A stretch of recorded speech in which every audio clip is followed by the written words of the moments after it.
Is Sonic the Hedgehog another turd floating in the toilet bowl that is video game movies? Or is it actually good? I'm gonna let you know right now. Sonic has a very interesting fan base, to say the least. You have people like myself who grew up with the Sega Genesis and the original games, who kind of walked away from the franchise once it went 3D and got kind of miserable. Then you have, a newer generation that likes the cartoon series, the multiple versions, and they do enjoy the newer games. Then there's the group that I'm not entirely sure is even a fan of Sonic, but more the memes that come out of it, such as the Sonic. It would have been maybe even a safer route if they just would have made a 2-hour animated film. They could have even used the look of this, because early on, Sonic is running around his actual planet, Marble Hill or Green Hill. I think those both exist in the video game world, but Green Hill Zone, he's running around the loops, stuff is breaking. It's very colorful, it's very fun, it's very reminiscent of the game.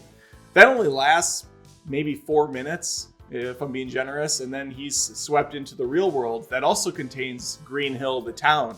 It's a little confusing, I guess, for gamers, but just roll with it. I took my children to this. They both had a good time. I had a good time because I knew what this was. It was a family film full of kind of lame jokes, some really pretty slick visuals, and a Sonic that I actually liked. Ben Schwartz voices the Blue Devil. I can see this being a hang-up for some, as Ben Schwartz has a very interesting comedic approach that could definitely be a little grating on people. He is the worst in Parks and Recreation, playing John Raphael, one of my favorite characters from the show. Definitely an acquired taste, though. And I liked Ben Schwartz all the way back from Jake and Amir, the greatest show on YouTube. If you haven't ever watched Jake and Amir, go back and binge all those. They're the snappy dialogue, super quick, 3-minute shows, hilarious. There were a couple points where I was like, all right, Sonic's not being so much cool as he's being a little bit annoying.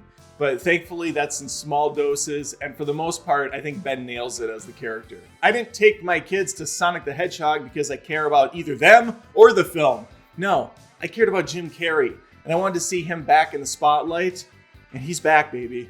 He's back. This isn't Mr. Popper's Penguins or whatever that stupid thing was called. I think Jim is such a fantastic actor, and every time he has a role, he really changes how he acts. Yeah, he's always kind of bombastic and slapstick and over the top, but there's still a different segment of that. And so here he is as Dr. Robotnik, and I think this feels like a evil version of Ace Ventura. He gives me those vibes. He did basically everything except for talk out of his butt, which is probably a deleted scene. But don't worry, kids, there is butt-related humor regardless. There is at least one fart joke, and it kind of grossed me out, actually. James Marsden, is it Marsden? I think that's right. Scott Summers, Cyclops. You know what? I liked him as Cyclops. He got a lot of crap. It's not his fault he didn't get the screen time. He was a cool Cyclops. Anyway, he is in a hotel room with Sonic, and Sonic lets one fly because he had chili dogs this is the level of humor you're going to get from this film. And James Marsden looks at him and goes, oh man, you might want to check your fur after that one. Gross. Back to Robotnik for a second. If you were worried that you weren't going to see a lot of Jim Carrey in this movie and it was going to be kind of a side character, no. This is Jim Carrey. He's still a big name. And so he still gets plenty of screen time. He delivers plenty of laughs if you like his sort of shtick. And he's definitely the highlight for me of the picture. There's a great amount of Sonic in this too. This isn't a focused film on the human actors and not on the CG ones. I think Sonic really is the focal point of this movie. He bounces off of James Marsden. I think his name is Tom or something. This is one of those films where if they make a sequel, you just have a gut feeling that Tom and the human characters that are in it are just going to be gone. I wouldn't mind him being back. There's just a feeling I have that he's probably not going to be back. And if he is, it's going to be very limited. Now that the creative team has built up Sonic's little world and the planets he can explore and the ring traveling system, I think we really can, in the sequel, focus even more on just the CG Sonic and his friends and less on Tom and the stuff on Earth. Keep Robotnik, but make it more of a animals saving animals situation like the video games were. At least the ones I remember. Later Sonic's in Agrabah, and he's surfing down sand dunes and shit. He turns into a werehog at one point. He looks like Drake from Uncharted. He's got a scarf. Knuckles is like this roided up dude. It gets really weird. And honestly, I think I know more than the average bear, so that's probably not good for me. Anyway, this was an enjoyable film. It's something you can easily watch. It's easy breezy. Throw it on a Sunday afternoon. If it's raining outside, you and the kids can have a couple laughs, put a puzzle together. No, this is not, I don't think, for the hardcore Sonic fan base that's expecting to see, like Amy show up with her sledgehammer, or Big the Cat with his trademark fishing pole, or Shadow the Hedgehog with his brandishing his double guns and his motorcycle and his bad attitude.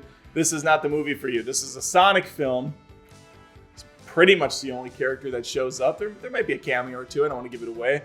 And I'd stay for the end credits. There's one right away, and then there's one after, maybe a minute or so. I don't know if there's one at the way end. I couldn't make it that far, but I enjoyed it. I think it's worth a watch. If you like Sonic and you have kids, definitely go to it. It's worth your time.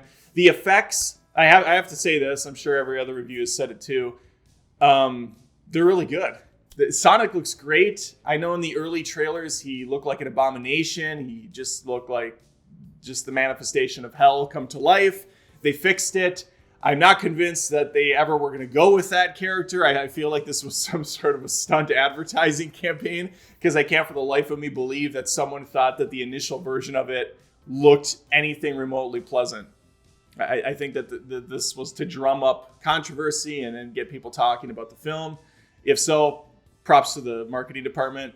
If not, shame on the animators, and then also congratulations for fixing whatever the hell you made before. Because Sonic looks great. There's a couple Quicksilver-esque X-Men slow motion sequences where Sonic's, going at the speed of light and everybody else is just standing still. Think Fry from Futurama when he drinks all that coffee. That's what we get. Yeah, I have no complaints here. Lame jokes, good action, good fun, a lot of references to pop culture. Sonic does, unfortunately, floss not once, but twice. No dabbing, though. He doesn't dab, but he does floss twice.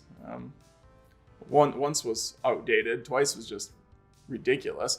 Anyway, I'm rambling. Thanks for watching the video. Make sure to stick around. I am going to do a Sonic movie feud. I haven't decided. Comment below what you want to see. I'm thinking either Sonic versus Detective Pikachu, Sonic's better, or Sonic versus the Super Mario Brothers movie from the 90s that was just complete garbage.